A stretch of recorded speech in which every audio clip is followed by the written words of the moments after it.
1, 2, 3, 4. All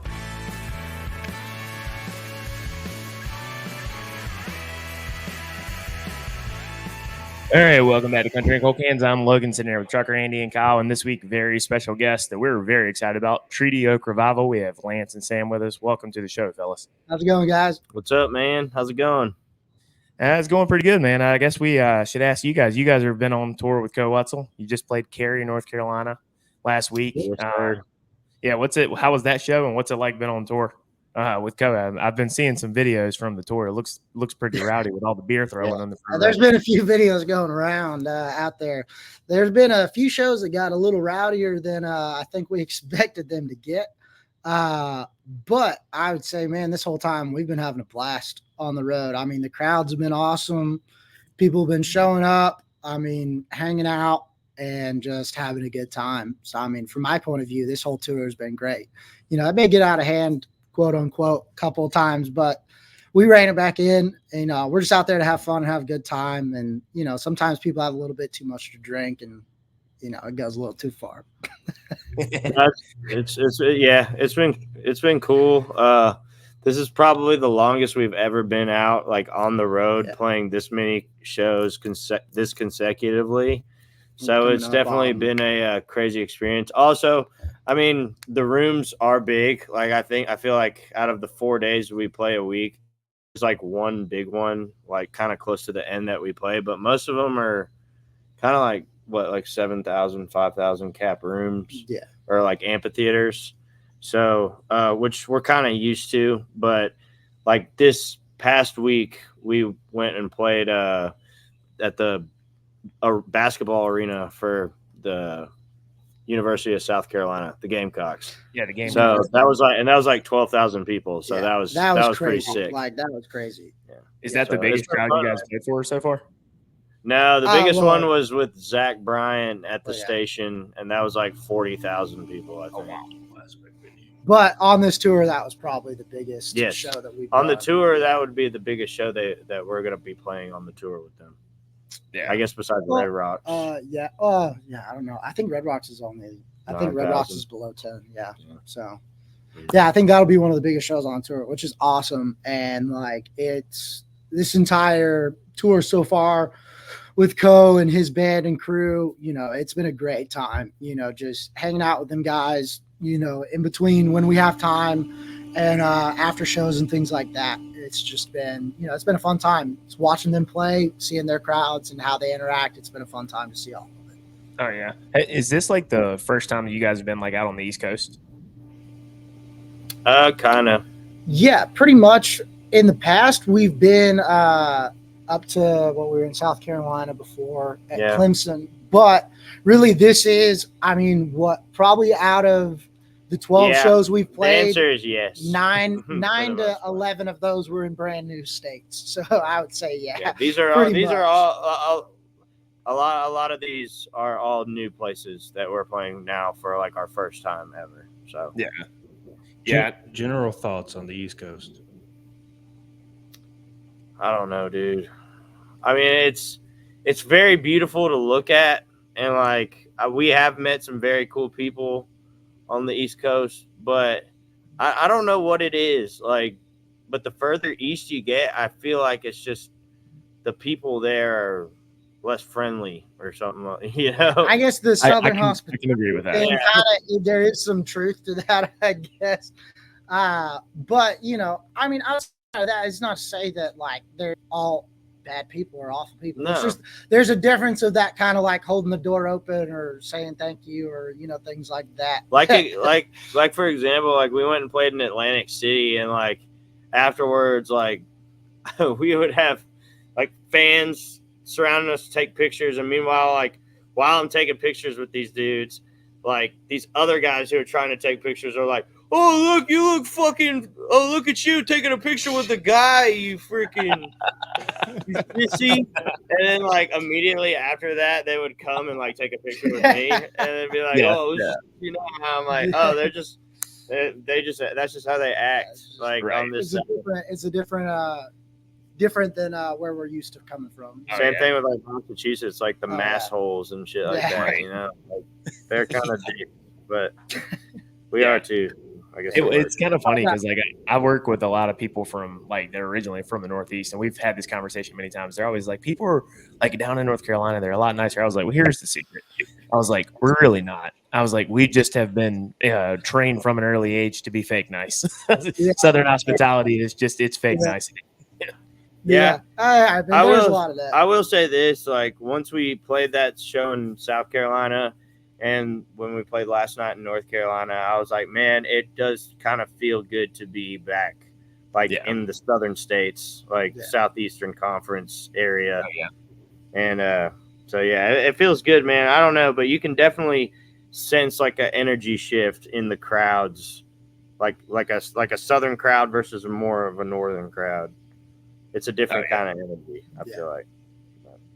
That's cool. You mentioned like SEC country, like me and Andy, at least we're ACC guys, NC State, but we got our ass kicked by Tennessee last night, and it was not fun. But so, are you? What fans are you guys from Texas?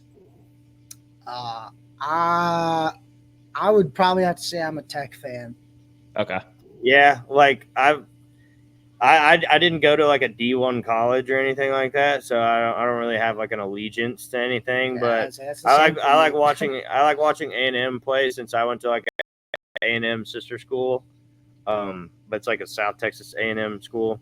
So I like to watch A&M play, even though they kind of suck now, and I like watching Tech play, even though they kind of suck now. Yeah, but it's West Texas. I do just enjoy watching college football, though. Yeah. I think it almost doesn't matter what teams I'm watching play, and I'm just having fun.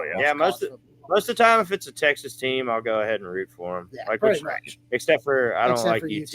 Yeah, I was going to ask that. Yeah, that's kind of how we are with UNC Chapel Hill. Like I'll pull from most of the teams in North I've Carolina. got like 3 people in our band who are UT fans. Oh yeah, they would be giving us some real shit. Well, pass this along from me. Horns down. All right, I'm right there with you, buddy. Go Cox. That's what I'm gonna say. Yeah, he's like, he's just a Gamecocks fan. I don't even know what's going on. Oh yeah, but Pat McAfee actually he timed it up perfectly. They were picking the South Carolina game on College Game Day yesterday morning, and then he goes, "I'm just gonna say I'm taking Cox this weekend." Yeah. There you go. Me too. Yeah. Oh man. But yeah. So go ahead. Okay.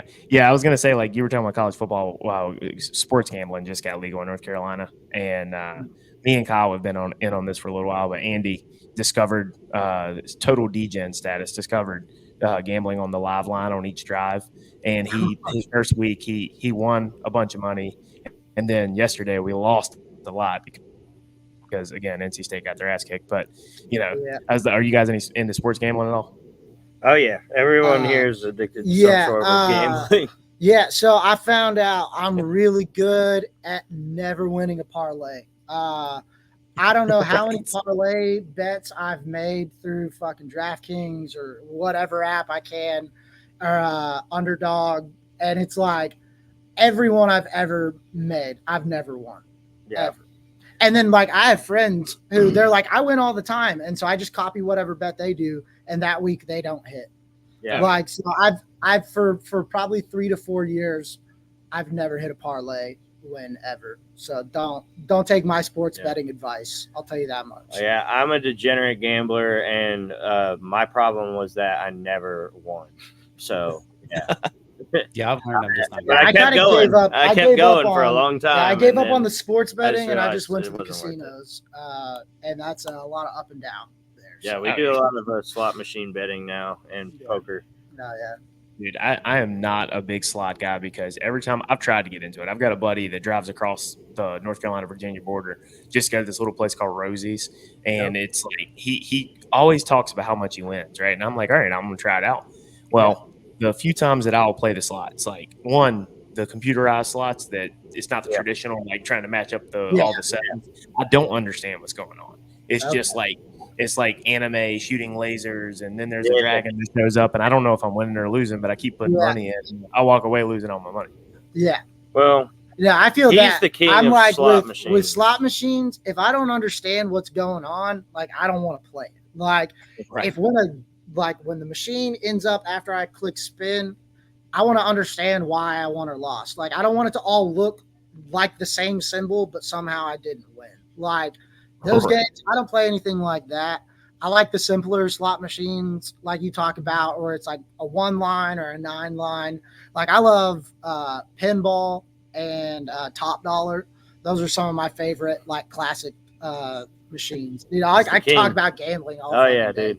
I love gambling. But like no, it's like there's tons of different ways you can play. There's, you know, when it goes into slots, you have like low volatility slots, high volatility slots, medium volatility. There's a lot when it goes in. Are you looking to have fun? Are you looking to try and win?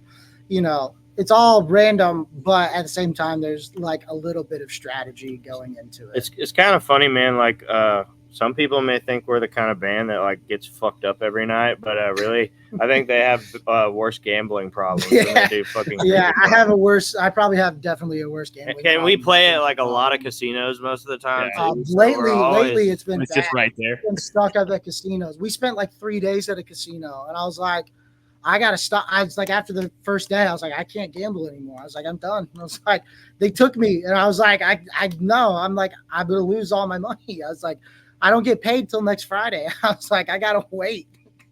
Well, they've got to figure it out at these casinos because like there's no windows, so you lose track of what time it is. Like a buddy of mine had his bachelor party in Biloxi, Mississippi, of all places. And so we went down there and we went to all the casinos.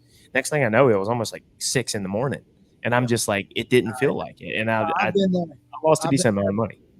Yeah. It's not fun when you're losing, but hey, man, when you are winning, it's electric. It is so much fun. But yeah, it's the thing. It's like it's with gambling. That's the dragon you're always chasing.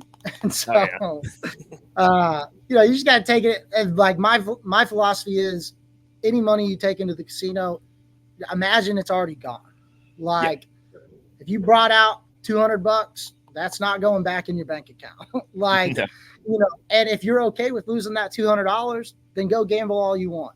But like, if you need that $200 to pay rent or to pay your gas bill or electric bill, you know, maybe don't go to the casino. Yeah, you know? I think there's a Riley Green line for that says, "Don't make a bet you can't afford to lose," and it's just true advice. Hey, that's real advice right there. And so you know, it's like, hey, it's not fun when you lose, but if you're affording to lose it, like for me, because I'm so busy doing this half the time, the only time I get to go have fun is to go to the casino, and I'm like, that's my form of entertainment. I'm like, I'm not out here doing all this crazy stuff traveling, but I'm just like, when I have the time, this is what I like to do with a few $100.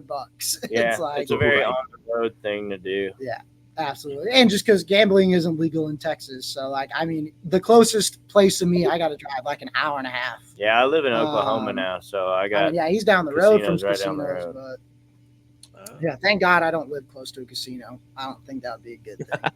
Every time I go to a casino, I'm always losing, and there's an elderly lady that just sits beside me and 2 or 3 pulls. He's hitting it every time. And I don't know how it is. Everybody's grandma's won like $20,000 on a slot machine. They're like, "How much are you betting?" I was betting 25 cents, and I'm like.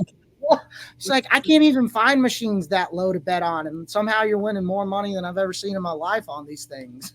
Oh yeah, yeah. It's just that's how it is, man. It's all a bunch of up and down. But like I said, it's like, man, if you want to go gamble, do it to have fun. Don't try and go out there to make money. I'm like, it's entertainment. That's all it is, you know. And hey, if you're doing it to have to pay rent, there's a problem. And very much more exciting, you know. What else y'all like to do when y'all are out on the road when you're not at the casino in your downtime? Shoot. I don't know. We kind of just cat around the town that we're in, really. Some of us go to bars and stuff. Most of us just kind of hang back and watch movies. We'll work on music every now and then. We smoke weed. Yeah. Watch the movies, hang out. Pretty you much know, it, man. It's like we're not trying to get into anything crazy. It's like a lot of our time off, we're just trying to, you know, rest in between shows, get caught up on sleep, and you know, a lot of that's, you know, just trying to catch up, you know, with all that, and then taking care of anything else, you know, you got to be able to take care of while you're on the road for stuff back home and all that, and you know, it's just we got a lot of our partying done out early on. Yeah. we became rock stars in reverse, I guess would be the way to see it. We got fucked up first and then did the music stuff the next. Yeah. Right. Yeah. So And it was- later. yeah. Yeah. But I mean, it's like, for us, it was just what we found worked better. It was like, man, yeah, you can drink and get drunk every night, but when you got to wake up the next day and drive these hours and play these shows and you got to do it 4 or 5 days in a row, it's not sustainable. You can't, you can do it for a time and you may be able to do it for a while, but like eventually it's going to catch up and it's not going to be fun whenever it does. Yeah. And I'm a recovering alcoholic. So I've been sober for like 2 years. So I don't drink anymore or do any of that really. No, yeah. And so Just it's hang like out. for us, it's like, it's like, man, be able to have fun, but we just, take it as we can. And, we'll have fun when we can afford to have some fun. But, when it's time to work, it's time to work. Right. And, that's just how we operate. It's like there's nothing wrong or right. However it works with any band is how it works. But we just found the way that we operate. That has been the way that we found everyone together. I mean, when you have a team of 12 plus people, continually on the road working together, you got to figure out a way to make everybody work together and get along. Because I can tell you the fact that we're able to get along as well as we do on the road is a huge blessing because of how much time we spend together. It's like, it would be horrible if I hated anyone, on this team because, that would suck because I got to see them basically half the year with them for that half the year, and so the fact that I think that we've gotten to cultivate this group of people who can all have a common goal in mind and just be able to work together the way that we're able to work together has been amazing. It's all you could ask for really, going out on the road and doing this full time is be able to have a group of people that you enjoy doing it with. Yeah, it definitely, it's good that you guys get along like that because you always hear like horror stories about like bands in previous generations, right? Like it starts out good, and then after a couple years being on the road, it's like it's a show when they get on the stage, and then there's like they hate each other out backstage. But So are you guys like traveling in RV now or an RV with a bus? We got 2 RVs. Yeah, we got 2 RVs. They're not the nice Prevost star coaches. They kind of sleep how they sleep. But we've got 2 of those that we've been traveling in for about 6 months. We've had one about a year. We got a second one about 6 to 8 months after the first. And that alone of just having that extra space where you can stand up and walk around or having some beds and things like that for people to sleep in going down the road, I think has been a huge help just for the day-to-day. Because, waking up and sore and tired just from sleeping, ain't fun. Compared to, traveling on. One of those things. We had like a Sprinter, and it's like you're sleeping in like a chair like this, trying to go to bed. And it's like, how good a sleep are you getting, And I mean, being able to upgrade to that was, that was huge. And I can't imagine. Hopefully, we're hoping we can upgrade to some actual tour buses, maybe next year, but they are expensive. And so we got to figure out how to afford those first. Yeah. I know that you guys definitely have been blowing up over the last year and a half, though, because it was funny because like my older brother's in vacation in Myrtle Beach, South Carolina right now, and I was texting him. I was like, I might actually be able to get these guys on the show here soon. And he texted me the next morning and says, just so you know, he goes, there was a group of young dudes in their 20s out on the beach blaring Treaty Oak this morning. He goes, so he's like, so they're catching on here in South Carolina. I was like, oh, yeah. Yeah, That's dude, awesome. They were fucking singing the shit out of it the day before yesterday. So. Oh, yeah. Yeah. It's been crazy. It's been crazy to see. There's a lot of those 12,000 people that were also Treaty Oak fans. And Koe Wetzel fans. Yeah. So. I'm sure it's a wild experience, like the first time like bands or fans start singing your lyrics word for word back to you. Oh yeah, absolutely. I remember like it's crazy shit. The first time it happened, I think it was with like No Vacancy, and we were in a room with like maybe like 150 people in New Braunfels, and for some reason Sam just like didn't sing the words because I think he could hear them, and it was like all of a sudden it's like whoa, like people know our music. Like they're not just like, oh, I know who you are. They're like, no, I like know the words to your song. Like that's crazy. Like to like hear that back on stage each night is just, to me, it's crazy. Yeah, that No Vacancy record, man, like that was the one that we well, I think the first song we heard was Miss Call, which, you know, to this day love that song. But that No Vacancy record was one that we put on repeat for like months and months at a time. I know Kyle, the golf trip a couple years ago. It's 2 years in a row. It's been the golf trip anthem. This year was fishnets for me, but yeah. But yeah, every time he got in the truck 2 years ago, it was like we would be driving somewhere. Ode to Bourbon would be the first song that played, and like some of our buddies who were sitting in the back, they were jamming with it. But after a couple of days, they were like, "Dude, you've got to pick a different song to start with." Yeah. Oh man. But yeah, no, it's like the one thing I've noticed, and you guys jump in with this. With any questions y'all have, but like one thing I've noticed that because like I'm like background on us with like kind of where we come from on our music perspectives, I'm a lot more into like rootsy and countryer music. I didn't really grow up listening to much. Like the hardest rock I did as a kid was Tom Petty and the Heartbreakers, right? Where these guys were a lot more into some like different types of rock music. But you know, I love your guys' sound because it meshes, you know, rock and roll and country almost in like a perfect sense for me. And then like the difference between No Vacancy and then, you know, Have a Nice Day, it feels like you turned up the rock just a little bit, but it's still very much Treaty Oak. Yeah, absolutely. That's awesome to hear, man. Yeah, I don't know. The first record was, you know, we had just gotten together, and I had written a lot of those songs. You know, Lance wrote one, which was Hometown, so that's the song that Lance wrote, and he had that one written. And we kind of just changed up the wording, and we liked the way it flowed. So we were like, all right, that's yours.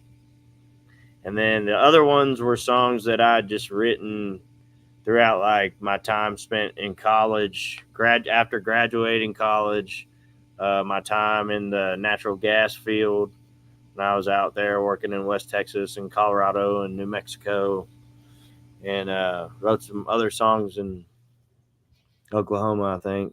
Or no, I hadn't been in Oklahoma yet. But yeah, so that was all just 8 years worth of material, and then any last minute things that we wrote, which No Vacancy was the last track that I had written before we went and recorded the record. And so that one sounds the most different, I feel like. But it's the one song that I think sounds most like what we did in Have a Nice Day. As far as the guitar sounds and the way it's structured and everything like that. And then Have a Nice Day just came because, you know, we were listening to so much rock music at the time, and we were kind of found a sound that we like to play, which is the sound you hear now. And I just started to write towards that because that's what they like to play. That's what I like to sing. And I just love that. I love rock music, man. I'm a huge, you know, pop punk, Midwest emo guy. I'm a big metal guy. I mean, not a big metal guy. Mainly just pop punk, emo, metalcore, all that shit. But I'm also a very big, like Texas country, Southern rock, Red Dirt guy, and I'm a big hip hop guy as well. Probably the biggest hip hop guy, if anything, out of all the things I just named. But yeah, I really like that kind of melodic, heavy, fucking raw music, and so I started writing songs that would be good lyrically and melodically to where they could play some badass. Because that's literally what I do is I'll write the lyrics and then I give them the song and I say, here's the lyrics, here's a basic melody, y'all take it and run with it. And then they come up with whatever they come up with. And I'll throw my 2 cents in there every now and then if there's something that needs to be exactly how it's supposed to be. But most of the time, I just kind of let them run with it. And it turns out badass. And we just kind of keep the formula straight that way from there. Yeah. And it's just it naturally happens that way. Like, we weren't trying to make a rock record, really. Like, as No Vacancy, we weren't trying to do anything with No Vacancy except get all these songs out, you know? I mean, hell, even with No Vacancy, when we recorded that album, we didn't even know what we wanted to really even sound like. Yeah. So that's why like each song almost sounds like a completely different song, or like we were trying to get some like a different sound in each song. And just because we didn't know what we wanted to sound like. Right. And I think when we did No Vacancy, that being the last song, that was kind of the song where we said that sounds the most like us. Yeah. And like what we're trying to go for. So then we took the sound from No Vacancy and we just expanded on that and ran with it. And that's how Have a Nice Day basically came to be. And Have a Nice Day, I think too, was a very like kind of an angry record. Like, we wanted to prove, or I wanted to prove, that this band was not a one-time, one-hit wonder, you know? Just comes out with one project, and that's the project, you know? I wanted to say, no, we can do it again, and we can fucking make it better than the first thing that we did. Just to throw it. Like, even in the way that you guys released everything with, you know, the first LP, and then in between Have a Nice Day and No Vacancy, you had that single that I still keep on my playlist, Stay Tuned. It's like the perfect kind of like middle track almost. Like, being like, we're going to do this. I've always kind of thought about that as well. Like, I've always kind of seen like Leaving Hell and Stay Tuned kind of as those crossover tracks in between No like Vacancy to Have a Nice Day. Like the missing link type shit, you know, where you're like, we didn't know which record to put these in. They're just kind of somewhere falling in the middle, you know, which is why we didn't really put them with any particular record. You know, you could have tacked those onto the end of No Vacancy and it would have made sense. You also could have tacked them on at the beginning of Have a Nice Day and it would have made sense. So, yeah. You guys re-recorded Haunted House for this project, didn't you? Yeah, because we lost, or one of our drummers resigned. So we got a new drummer, and we didn't want that to be the track. You know, we wanted our new drummer to be on the music that we're playing. So, yeah. And I think even that song itself, it was like, it was done to a point of the way that we wanted it to be done. But the version that we put out on Have a Nice Day was like, this is the version that we wanted. Like, this is how we always wanted it to sound. And, you know, there were definitely some complaints whenever we took off the old version and added the new. Hey, can I have like 2 minutes and he keeps talking and I'll be right back? Yeah, that's totally fine. No, but like with re-recording that song, you know, we had fans who were like, you know, hey man, like I like the old version better, or, you know, XYZ. And kind of my point was, you didn't like the old version better because the streaming numbers prove it. It was like that song was out for a year and a half and it never broke 1 million streams. And in like the first month that record was out, that song broke 1 million streams. And so it was like, it did more in a month on this new version than it did in a year and a half on the previous. So whether or not, you know, the fans truly did like the old version better or not, I kind of point to, I think you really didn't like the old version as much as you thought you did, because obviously you weren't streaming it or playing it. You know, but I mean, not everything, you know, every single song you're going to put out is going to be a number one or anything like that either. But at the same time too, we had a higher, you know, we kind of had a higher expectation after the fact for the song, where it was like we kind of kept playing it live more and kind of changing things. And like, even though sometimes they were only minor changes, you know, to us, we kind of realized like, no, I think that's the way that we should have been playing it. And then, you know, that's the way we ended up cutting it. And, you know, we love that version. I mean, even now that we've been on tour, you know, we've been seeing people holding up phones asking to play Haunted House. And it's sadly, you know, when you get 45 minutes, it's hard to fit, you know, and pick, you know, even when we're deciding, like here soon, we have Happy Face releasing next Friday on the 13th of September. I don't this may be out already by the time, it's out. But like, even in this mindset of, to give you a perspective of where we are getting ready as this song's about to come out, like now we've got to go in and remove a song that's in our current set list. And we don't, like, right now, we're not sure what song to pick, because like, as soon as we remove a song, somebody's going to be like, well, why do you not play that song? Yeah. Oh, yeah. And, it's like when you only get you get half of your standard set time. It's one of those things where if there's certain things as an artist that I feel like, and it's nothing. It's not like I'm talking down or anything like that, but there's like certain things as an artist that most, like, your average concert goer doesn't really understand. Like the fact that if you're like in an opening position and you're like, well, why didn't you play my favorite song? And it's like, well, I only had 30 minutes. Like, you don't realize how long songs are. That's like 30 minutes for us is maybe 4 or 5 songs. Maybe. Yeah.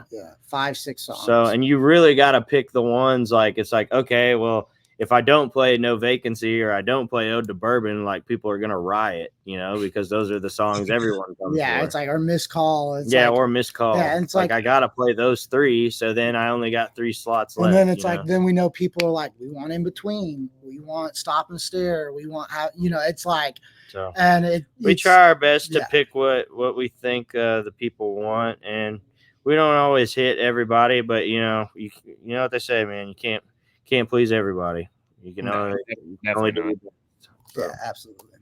And that's what we try to do with music too. We just we do what we think sounds cool, and if you think it sounds badass, well then great. If you don't think it sounds cool, well, there's plenty of good music out there, man. You can go listen to whoever. Does it concern you at all releasing Happy Face on Friday the 13th? No. I mean, yeah. It's funny. Like, and if it does bad, like, it's gonna be like, we'll make a joke out of it. Yeah, we'll make a joke out of it. But I mean, if it does great, it does great. It may suck, man. I mean, it's a very different song. It's more rock leaning. It's not the only thing really country about it is the lyrics and the fact that my hick ass is singing on it with my Texas accent. Right. But I mean, other than that, I mean, but that's, it was one of those songs where when we wrote it and we played it together and like it all just clicked and you're like, man, this just feels right. Like, I like this direction that we're going. And we just ran with it, man. And we think it sounds great. And we hope that everybody else we hope y'all think it sounds good. Yeah. If you don't, I guess we'll hear about it on the podcast later. But I mean, for us with that track, I mean, especially like when we were writing it, like the emotion behind that track was an emotion that every single person in the band was sharing at that time, which was being away. Like for this song, it's a song about being away from your family and your loved ones, while we're out here on the road, playing these shows, doing this, trying to make a living and provide, that comes with the sacrifice of having to be away sometimes. And, to us, that song Happy Face, we wrote it out on the Gulf Shores, like, a couple nights before a show in Alabama. And it was in the middle of like a 2.5-3 week long stint of being away from our families. And it was just an emotion that we all connected with. And it just felt like this was who we are. This is us. Yeah, we had gotten there like on days off. And I remember we were at a restaurant and I wrote like the first line to the thing. And then by the next day, I had the whole rest of the song pretty much written, and then we worked on guitar parts that night. We pulled everything. We had our RV like parked on the sand at this freaking condominium underneath it. It was the wildest shit ever. We got it stuck at one point, but we had our trailer with all our gear. So like when we got the idea for the song, we just opened up the trailer and we pulled out the drum kit and set it all up, and we set all our instruments up, and we mic'd it up and we recorded a demo right there on the beach. And we also recorded some B-roll for Have a Nice Day. So we literally wrote Happy Face the day that we submitted it to be released. Oh wow, Crazy, which was crazy because it's like as soon as we submitted that record to be released, we wrote that song, and I was like, that makes sense because I'm like, this is the next record, like this is the next step, this is where we're going. Yeah. So is that B-roll from what was it? I'm the Worst when y'all put that on Instagram, I think. Yeah, I think it's on Instagram and TikTok and stuff. There's some stuff that kind of looks like we're on the beach, and that was that location where we wrote Happy Face. It was at the Black Pearl. That's what that house was called. And so if you see in our artwork that ship out there, that's a reference to where we were staying. So well, that's cool. Yeah, I haven't listened to all of it, but because it's a temptation of mine when I know there's a new unreleased YouTube grainy video from someone in the back and you hear a bunch of drunk people screaming, like somebody's put it on YouTube of Happy Face, and it's like the temptation's been there to click on it. But now that I know that it's coming out, on TikTok, they have fallen into the temptation, and they are commenting and DMing, and we're like, we finally got time to get in the studio when we got off the road, and then it takes a little bit of time to get that mix and mastered. Just wait till it comes out. It's gonna sound way better. Yeah, it's like it's like definitely wait. What we have 5 more days. Basically in 5 days, literally 5 days from now, maybe 6 days from now, you'll be able to get the full version. And I think you'll appreciate it. Or at least you'll get the version of how it should sound rather than a crowd sound. 100%. Yeah, we were just kind of winging it.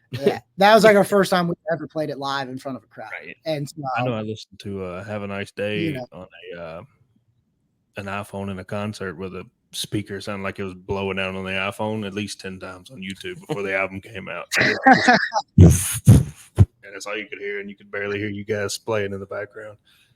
There's plenty of those on YouTube floating around.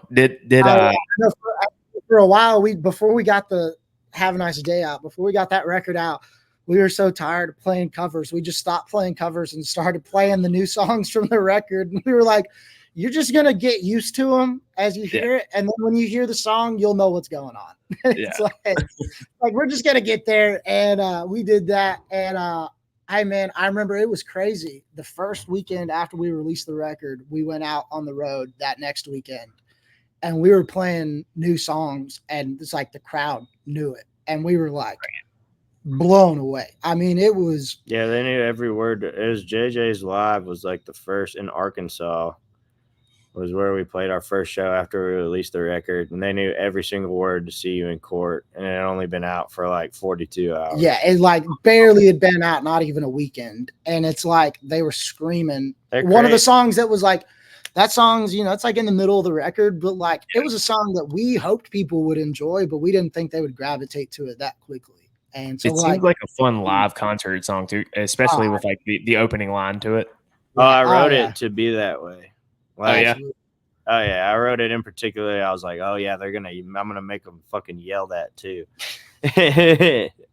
So they do every night. Anytime you can get the crowd loves to yell the F word. I know. I always point to American Aquarium, a band from North Carolina, with like, "I hope he breaks your heart." That line, of say, right towards the end of the song, the crowd goes nuts every single time. He breaks. Yeah. BJ Barham, man. Yeah, we played. Cary was right there, man. Right by Raleigh, right? Yeah. Is that where Cary is? Yeah. Right next door. Right next door. Yeah, that's like just south. I wore my American Aquarium shirt last night at the show. Oh hell yeah! For solidarity, even though I'm wearing this fucking hat. Even though he might not appreciate that hat, but I'm a pander. I'm a low pander, man. That's all I am. Hey man, you gotta be. I mean, whatever town you're in, you gotta play up to the crowd.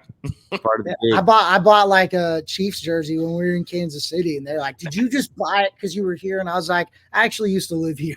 I was like, I was a fan of the Chiefs before Pat was here. All right, I was like, "Don't worry." Back in the Alex Smith days. Yeah, I know. I'm like, hey, he is also from Texas Tech, which I appreciate that. But it's like, don't worry, I'm not a bandwagon completely. But it's like it's good times. I understand. I've got those feelings this year whenever the Rangers got to win the World Series. It was like, where were you back in 2010 and 2011 when we didn't win? Huh? That's what I want to know. And they were probably being Astros fans back then. Yeah, probably because don't get me started on any of that. Actually, but you did give my Braves Ron Washington, who helped us win a World Series. So That's true. We are greatly appreciative. Shout out 2021 World Series champs, Atlanta Braves. Hell yeah! Shout out. How did y'all become the band known for throwing beers? How'd that get started? We played this show. There's this bar called the Blue Light Live in Lubbock, Texas, and it's a local bar, kind of near campus, or it's off Broadway, isn't it? It's on Buddy Holly. Yeah, Buddy Holly. Yeah. Sorry, I don't know. I'm getting my streets mixed up. But yeah, so and they Cleto Cordero from Flatland Cavalry used to play there. William Clark Green used to play there. Dalton Domino, all those guys, and us being from West Texas, that's like our place to play. Like if you want to try to play there in Lubbock, if you get the chance, and we got our opportunity to headline, and we went and played our headline show. It was our first time, and it sold out, which the Blue Light, think of now, it was only like 100, 200 people, 250 cap people. So that's 250 people in a room, which to us was insane. Yeah. And Lubbock, and they all knew our music. Yeah. Every single word. And the reason we figured that out was, when we started playing, we got through like 3 or 4 songs, and then I guess our system or something happened, but the power blew out in the venue. Like the PA was dead. was dead. It was like on the whole block. Yeah. So everyone was like, "Oh, like Treaty Oak just like blew out the blue light." Like that was what came from that. And so when that happened, they got it, but we had to wait for a little bit, and people were booing and saying like, what the fuck, yada yada, and they eventually got it back on to where the guitars and stuff could play, but we couldn't sing. Like our mics, there was no PA. The amps were good, and acoustic drums. So I had to yell at them. I was like, "Hey, we can't sing. Like our mics are out." And they said, "Fuck that." They said, "We'll sing it." And so they sat there, man, and they started singing every single word, like for our entire rest of the set. It is just like a crowd karaoke almost. Yeah. And I think at one point I just gave my guitar away, and I had a beer in my hand, and we played some song, I forget what it was, but they started slinging beer, and I had nothing but the beer in my hand, so I just started slinging beer on all of them. And then when that happened, they just kept doing it more and more and more throughout the show. Well, someone took a video of it and tagged us in it and posted it online, and then we posted it on our page, and it got I guess it got a lot of views or something, and it went kind of viral. And all of a sudden, the next show, people started throwing beers on that one song, and I would, I'd have mine, and I'd throw beers back at them because they'd get us wet. So I'd be like, well, screw y'all, I'm gonna get y'all wet too. And then after a while, man, that's what people expected. And it's been our downfall sometimes, but it's made for a lot of really, really crazy good concerts that got us a lot of attention out there in the scene. And it doesn't happen very much doesn't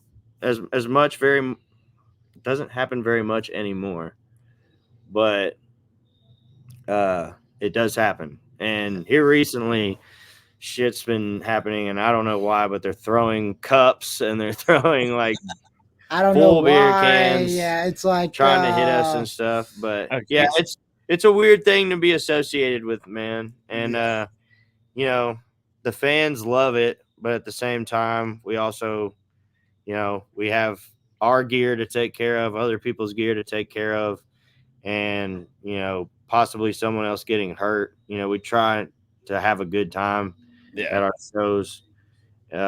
So, but so far, everything, most fans of ours are really good at just kind of, keeping it at a minimum.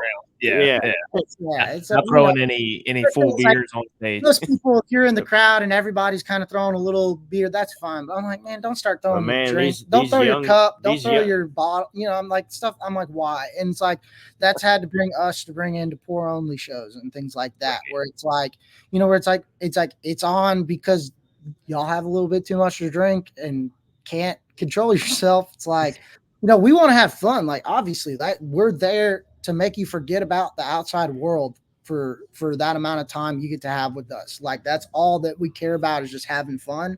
But at the same time, we don't want to have fun at the expense of other people getting hurt or anything like that. But we do like slinging beer. And I mean, a lot of people see it nowadays, and I guess they're like, oh, well, that's like $20 a beer you're wasting right there, man. Like, what the hell? You're pissing away $100 worth of beer. And I was like, yeah, well, made for a hell of a video. Yeah, it's fun, man. Like when you're in it and you see it happening and you're looking up and it's like it's raining inside almost, and people are freaking jumping up and down and going crazy. Yeah. It's a wild thing to see, man. And it's something that, at least back when I went to these big Texas country like rock festivals, you would see it all the time. Like there'd be like people like Randy Rogers Band or William Clark Green, Whiskey Myers would come out, and people in the crowds would just be slinging beers everywhere, shotgunning beers, chugging beers, like just getting drunk, man, and getting rowdy and having fun, just like getting out there going crazy. But it's like, it's fun. I know it's like we're going to be doing other stuff this year. We're getting to go back to some places that we've been. I don't know if we can talk about it. Yeah, exactly. But we're going to go back to some places that we've been before and play again, next year. And it's going to be hopefully some of those rowdy, environments of just, those good, those times of just good fun, drinking, just having fun at a concert. It's not about doing anything crazy. It's just about having a good time. Right. And so, I'm just looking forward, always to those shows and things like that. And, that's what we look forward to every show is just every show. We want everybody to have as much fun as they can have, But it was that night at the Blue Light. That's definitely that was the origin story of the beer toss. That was the origin for sure. Yeah. And then, like you said, it just kind of elevated. But I mean, I guess you could say we're the ones who kind of made it our own, but I mean, I don't think we were the ones to invent it or anything. But definitely the first beer shower wasn't at our concert. But it's definitely well known that's a thing. Yeah, it's definitely associated for sure. And it's not. I mean, we posted on our own TikTok being like, "What's the difference between a shower beer and a beer shower?" It's like, it's just things like that. It's a part of kind of our identity and our concert. But like always, sometimes some things get out of hand, but we try and keep it. We try and keep it under the reins, and just have a good time. That's like I said, that's the most important thing, having a fun time. I'm sure it plays well on the Koe Wetzel tour too, because I remember 2019.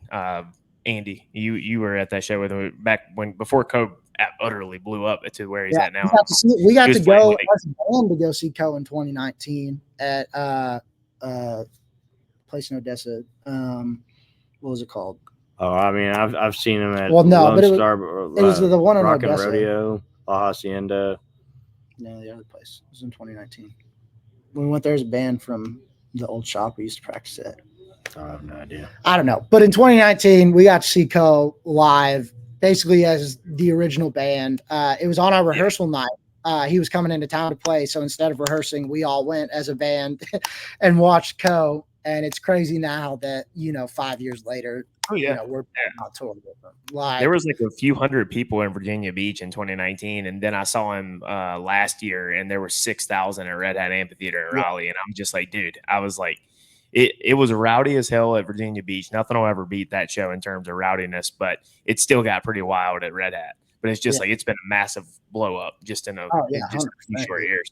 His growth has been awesome to see, man. Oh yeah, but I know that you mentioned like LJT. We've seen some talking about things getting rowdy. We've seen some wild videos on Twitter from LJT. That was just something that Andy and I, when we first started this podcast 5 or 6 years ago, when we were in our mid-20s, we were like, we want to go to that. Now at 30, we're like, I don't know. I think I'll just watch the Twitter videos. You'd probably be okay going you'll to be it okay. now, man. Back in the day, things ain't like they used to, man. Things ain't like they used to be, you know.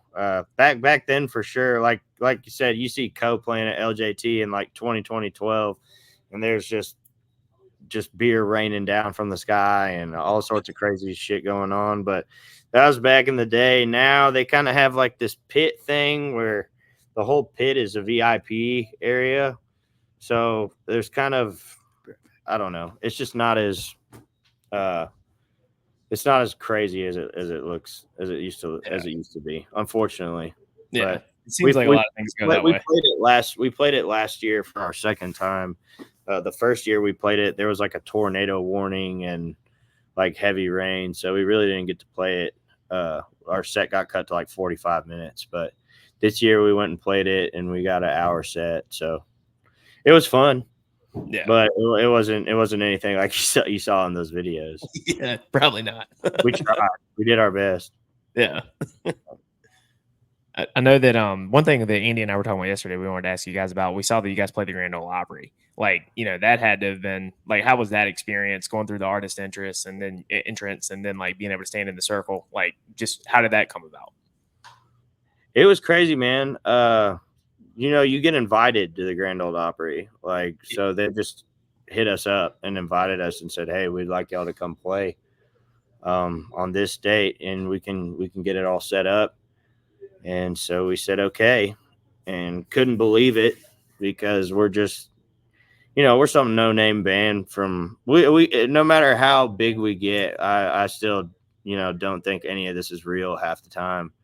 But like when that came to us, I was like, man, this is absolute madness. Because I remember we have like a meeting every year where we talk about our goals, and I think like one of my 10-year goals was play the Grand Ole Opry, like just to throw it in there. And then it happened, and you're like, holy shit, man. So it was great, and it was one of those where, you know, we talked about playing in front of like 40,000 people. Yeah, I wasn't a fucking ounce as nervous for that as I was for walking out playing the Grand Ole Opry. Yeah. And I think it's just because one of those places where when inside you just feel the history in the building and the respect and the people that played there, and like you're walking on sacred ground basically. Okay. And when you step into that circle is when you really feel it. And to go out there, and you know, a lot of people from where we're from were at that show, including like my family and all of our families. And we got to do that little behind the scenes video and meet everybody there. And everyone was so nice to us and got, you know, kind. And it was just all around great, man. It's one of those things. It's like when you watch your child being born or something. It's like one of those things you can only describe if you do it. But all I can tell you is we were really honored to play there. They said we could come back anytime. As long as we give them a heads up. Yeah. So it was really cool, man. Yeah, I'm sure it was. Like that's, you know, one of those things that me as a like massive country music fan, like seeing the Grand Ole Opry and touring it and everything, it was just awesome from a fan perspective. But I couldn't imagine, you know, getting to do what you guys did. So that's awesome. Y'all got to do that. Did they ever say anything about like, hey, you might have to edit some song lyrics depending on which ones you pick? Oh yeah, well we already figured that. I mean, we're no strangers to playing on live TV. You know, you can only say certain words. Right. Certain words are no. So we picked our two clean ones, which, you know, once you start really looking at your songs, I was like, man, we actually have a lot more clean songs than I thought we did. Like Ode to Bourbon and No Vacancy, I was like, man, those don't have any cuss words in them, and they're like, nah, I mean like, but that's it, you know. Yeah. So. But it was cool. The other thing that was weird is, you know, me and my guys, we all have similar music tastes, but we also have very different music tastes. Like my drummer and my bass player and my guitarist, they're very like heavy metal, classic rock, type dudes. Me and my drummer are really kind of the only ones who are big country buffs. Right. Like my drummer's a big 90s country guy, and me, I'm a big Texas country guy, and I'm also a very big like singer-songwriter guy. Like I like Gregory Alan Iskoff and Ryan Adams and Ryan Bingham and people like that. Ryan Adams actually got he's from Jacksonville, North Carolina. He got his start. There used to be a little bar called the Comment Lounge, and then there was one called the Brewery that was on Hillsborough Street, right by NC State. That they don't exist anymore. Like everything in America, it's been corporatized and it's a college apartment complex. But it used to be a cool little bar back in the day, and that's one of the places he got his start before he kind of became a big time star. That's pretty cool, man. Yeah, I learned about Ryan Adams like going into high school. I was in a fraternity while I was there, and I mean we weren't like one you see in the movies. More of just like a bunch of guys who really like playing music and hanging out and drinking beer. Yeah, and I learned about some really cool music from them, man. A lot of bluegrass and old singer-songwriter types, and Ryan Adams was a good one. I learned a couple of songs of his on the guitar. That I'd play around the campfire. But his band, cool. I didn't know that though. That's his band, Whiskey Town. Whiskey Town. That was when they're great. Yeah, they're fantastic. But hell yeah, man. I'd love to see him sometime. Oh, I would too. Do you guys have any other questions before we go to? So we normally end the show when we have an artist on with like a 3-question lightning round, one from each of us. So do you guys have any before we do that? No. By the way, like if you want to go a little long, it's fine. I mean, we're not doing anything. We're on days off. We're hanging out. So okay, yeah. I mean, like I know you had a couple more. I got to ask the lame music podcast question. No, is Close Encounters just about aliens, or is there more to it? Oh yeah, we had a big debate about this, and I admitted I was wrong on a later episode. We're not. We were talking about that. We can literally go through any of those questions you have about the songs. I mean, I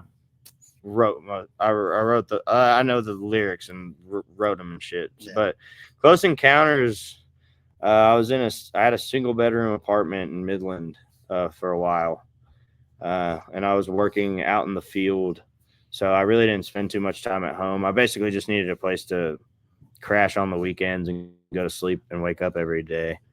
But we would, on my time off, especially like during COVID, I would have him over and like invite some friends sometimes, and we would try to write songs because we had just gotten off No Vacancy. No Vacancy was blowing up. Music was doing good, So I was trying to get this new album written, or at least get started, get the ball rolling on it. So one night I had him, our old drummer at the time, and then 2 of my buddies. One of them was my best friend who I've been friends with for like 18 years now. And I remember I was like, all right, what are we going to write about today? And we were going around the room, and, drummer would be like, let's write about, time or something like that. I'm like, no, dumb idea. Next idea. And I got to my friend, and he was like, what about you, man? He's like, I don't know what you mean. And I'm like, do you got like a crazy story or something? Like any kind of weird topic, interesting topic? He was like, well, it's like my granddad in Michigan said that him and his girlfriend did a bunch of were in the woods one time, and they got abducted by aliens. And but he was also on shrooms, but they said that they got probed and they woke up like the next day in a field. And they were naked. And they didn't know what happened. They were like, we haven't been abducted by aliens. That's a badass song. And I'm also a big Blink-182 fan, so I like the song Aliens Don't Exist. And I wanted to write a song about aliens just because we're from West Texas, and sometimes weird shit happens out there. We started writing it that night.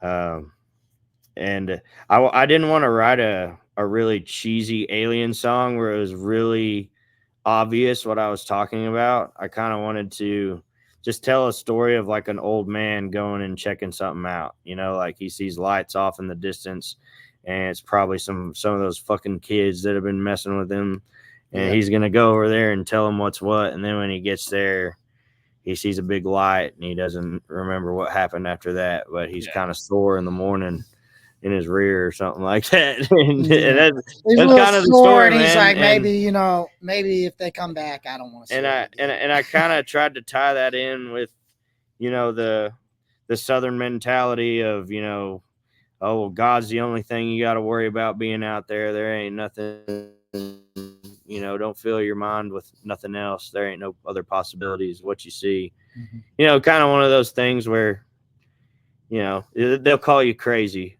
So just keep on doing what you're doing. And that's kind of what I wanted to get out of it. And people all the time are like, man, that song's about God, or that song's about you don't believe in Christ. And I'm like, brother, I promise you it's not about that. It's just a couple of guys goofing off, having fun, writing a song, But I think it turned out to be a really cool song. It's one of my favorites that I'm proud of writing it just because I took a concept and I took a story that wasn't mine and I tried to get in that person's shoes and try to give I hope that doesn't take away any of the magic or the mysteriousness. I know, shout out to Kyle. Like, Kyle got the top, like, what that song was about. Like, not the backstory, obviously, but like the song being about aliens, he got that right away. I was did not hear it at first, and I was willing to argue with him to the hilt. And then I listened to it again after he brought it to my attention. I texted him. I said, "I want you to know I'm wrong. You're right." That's how your point of view is something I've seen on TikTok before. Well, that's people tagging. They're like, obviously this song's about aliens, or obviously this song isn't about aliens, and then everybody's arguing in the comments about what it's about, and I'm just like, it's actually how I found your podcast. Was I was listening to the review of one of our records that y'all did, and I was like sitting there listening to y'all like go each song and like try to explain what it was about, and like the whole time, like on some of them I was like, yeah, that's exactly what it's about. And then on some of them, like, what the fuck are y'all talking about? I was like, how did y'all get that? Yeah. I'm like, all right, well, maybe. I guess you can say that. You're like, if you squint and turn your head and just maybe. So two things. But then, like, sometimes I think one of y'all would say something and be like, well, I thought it was about this. I'm like, no, he's right. Like, he got it right. You're wrong. So two things. It's cool, man. It's why music is subjective, I guess. Yeah. Well, no, I love getting to hear everybody's like differing opinions on what songs are about. And because like I think it's beautiful for someone to have a completely different interpretation of the song that I've never seen or thought of, in the music that we write. Like, and even like, just to hear that myself, I'm like, I think it's cool that you can take away something completely different that wasn't there, but I think is also still applicable to the song. It's like, that may not be the original intent, but then I can hear that and go, well, hey, as a part of that song, like there's validity to that. Or sometimes we might say, well, no, there's not any validity. I think a good song is much like a good book, like if you can read it and it keeps you invested the entire time, and you can see it all in your head and you can feel what's going on, then it doesn't really matter like how it sounds or what the lyrics are. I think it's, if it means something to you, then there's something in it. And that's something that like lyrically you did really well on that record, because like here, like Andy said, I'm going to be music podcast nerd for a minute, but it's like on Close Encounters, and I'm going to probably butcher the lyrics, but it's like at the very beginning of the song, when it's like company of Rolex shows 3:15, like just that detail of not just like looking at a watch, like the company of Rolex, like I can see that in my head. An older man who's retired, he got a Rolex, like you're filling in the gaps for me on the story. Yeah, that imagery, I love. That's something I love. Yeah, the only reason I threw in that line was because like growing up, like I thought about like there were so many people, like when I was in the oil industry and stuff, working in an office, we have so many retirement parties, and every retirement party was like they get him a gold watch, and I was like, how do I say this guy's retired without actually saying he's retired? And I'm like, oh, company Rolex. I don't money. Yeah. It's cool, man, how that shit just comes. It just kind of comes to you. I get creative with it, how you use your words. Yeah. Well, last thing I'll say on Close Encounters, it's funny that you said you're a big Blink-182 fan, because I believe And last year, Travis Barker actually came back to Blink-182 after his small excursion on looking for aliens. He left the band temporarily about 5 years ago to go Tom search for aliens. Yeah, old Tom Tom DeLonge came back. Yeah. Oh, not Travis Barker. And the other thing is, I did frame the text message from Logan telling me I was right about that song. Yeah, he got a kick out of that. And I did tell him, I said, you were right, I was wrong, and I'll announce it on the next podcast just so you don't. Oh, he only said it in text message. Now he's admitted it. All right, it's out there. Yeah, it's out there. It's on 2 different episodes now on the internet. So the internet is forever. Yes, it is. Yeah. But Speaking of Travis Barker, we actually got to meet him. It was pretty cool. Really? Oh yeah, at their Fort Worth show. They came and played in Dallas, and he invited us out to a show, and that's cool. That was wild. Cool. That was wild. Like they was like brought up. They're like, "Hey, would you like to go to that?" And I was like, "Yeah, that sounds cool." And then like a few months later, they were like, "Hey, are you like clear for that date? Like they have tickets ready." And I was like, "Oh wait, they were serious about that? Like that wasn't a joke? Like I thought that was a joke."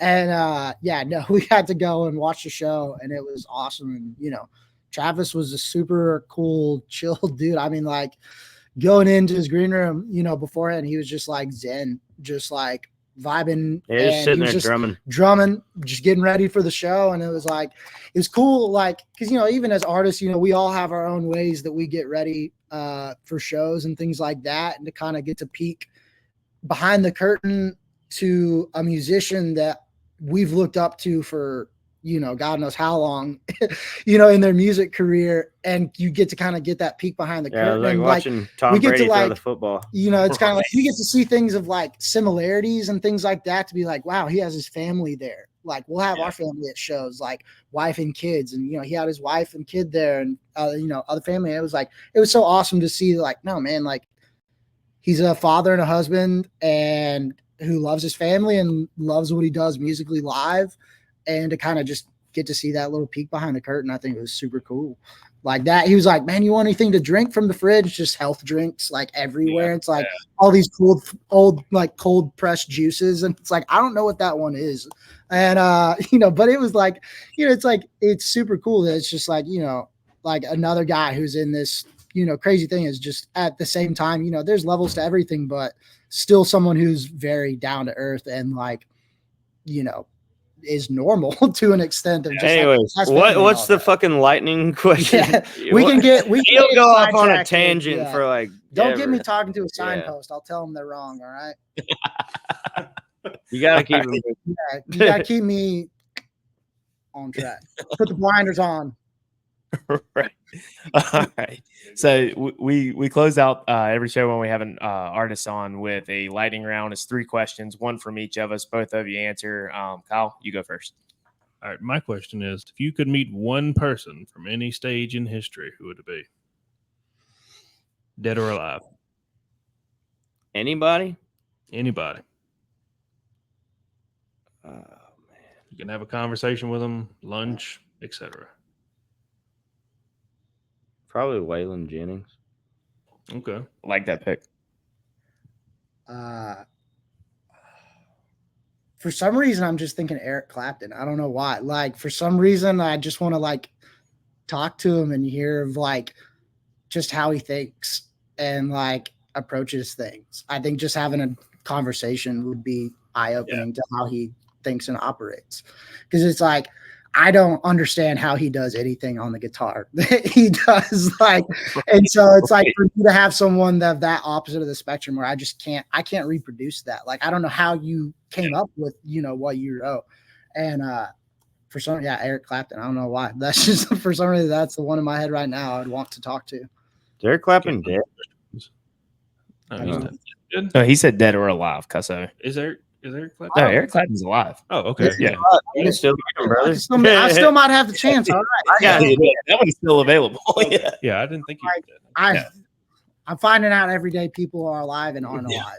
So it's like, It's I don't know what's going on. Yeah. Yeah, I mean, look, and you can't trust Twitter because Betty White died like 10 times in the last 5 years. So. All right, Andy. Best fast food chicken. We had to lean back in the chair Picking to up think the about rest. Actually, Popeyes. I'll take my answer back. Okay. Man, I'd probably say, I can't eat fried chicken anymore. Okay, talk about but what if you could eat gluten. It'd probably be Popeyes as well. I'd fucking love Popeyes. The spicy chicken. Oh yeah. With the bone in. Why? What's your? I'm curious what y'all's are. I just recently discovered Chicken Express. I've only been twice, but it was pretty good. It's fucking yeah. good. Mine, like the normal North Carolina answer would be Bojangles, but it's not Bojangles. It's actually even more narrow than that. It's Hardee's fried chicken. And like so regionally here, there's like 12 Hardee's in the country that still does it, but it's like in our hometown, they still do it. It's like they sell boxes of fried chicken at our Hardee's and it's fantastic. So that would probably be my answer. Okay, I've never heard of that before. We ain't got none in Texas. They don't have that at the Hardee's where I'm from. Yeah. Where's the Carl's Jr.'s Hardee's divide? Carl's Jr. is more southwest, I think. Southwest? Okay. Yeah. I didn't know I that. think back in Midland, we got Carl's Jr. We don't have a Hardee's. Yeah, Oklahoma, we have Hardee's. Yeah. I think in Texas, it's all Carl's Jr. Yeah. Okay. I don't know. Right. Weird how that's Dude, the I same live in company, but they're Southwest different. Oklahoma. That's like got to be the freaking fast food capital of the world. Right. All I fucking eat when I live there. So I gotta. Yeah. Oh man. All right. So last one. Van jams. What's each of your top 3 go-to things when you're traveling? Oh, like what do I have to have? Yeah. Headphones. Yeah. Some like easily slip on and off shoes. And probably like a hoodie. Yeah. I'd say like probably hoodie, AirPods, and either my Steam Deck or my laptop. Nice. Got that Steam Deck OLED? PS5. Yeah, I got the Steam Deck OLED. I'm back and forth with whether I should have gone with the I got like the terabyte version that has like the glossy screen or like non-gloss screen. And apparently people said the 500 gig version was better and I should have just replaced it with the better one. I don't know, man. It's just what I got. You're speaking IT guy. Yeah, I did IT before music full time. So that's what I retired from. But yeah, no, don't get me started on any of that. We'll keep going all night long. Don't do it. Okay, well, guys, we appreciate you coming on the show. Thank you for having us. Yeah, man, for sure. Cool. New song Friday the 13th, September 13th. Happy Face is coming out. This should drop before that. So, all right, hey, don't be scared. The song ain't gonna haunt you unless you listen to it 100 times in the first night. But like, that's up to you if you want to do it. You know, if you want to be haunted forever. Yeah. Thanks, guys. Appreciate you, man. Yes, sir. Appreciate it. Take it easy, y'all. Yes, Thank sir. you. All right. This episode of Country and Cold Cans. We'll see you next time.